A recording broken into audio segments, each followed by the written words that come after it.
একজন স্টুডেন্টই হই কিংবা একজন অ্যাসপিরেন্ট কিংবা আমাদের জব লাইফের প্রত্যেকের কিন্তু ইনডিসিপ্লিন লাইফ চলছে এবং এই ইনডিসিপ্লিন লাইফে আমরা প্রচুর ফাস্ট ফুড টেক করছি। ভেজিটেবলসের কথা তো ছেড়েই দাও, আমরা ঘরোয়া খাবারই খাই না, চিকেন এবং অয়েলি ফুড বিরিয়ানির মধ্যেই আমরা পড়ে থাকি।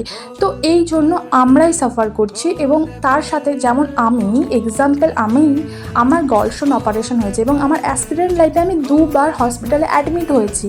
তো এই ধরনের সমস্যাগুলো আমাদের ইনডিসিপ্লিন লাইফের জন্য। তো প্লিজ আমি তোমাদেরকে বলবো যে প্রথম কথা তো ফাস্ট ফুডটা অ্যাভয়েড করোই, তার সাথে সাথে ডিটক্স ওয়াটার অবশ্যই খাও। সকালে 1বার থেকে 2বার অন্তত যদি তোমরা খাও, অন্তত কিছুটা হলেও এই রোগগুলো ফ্যাটি লিভারের মতো প্রবলেম বা ডিহাইড্রেশনটা আমরা কিছুটা হলেও নিজেদেরকে প্রোটেক্ট করতে পারবো।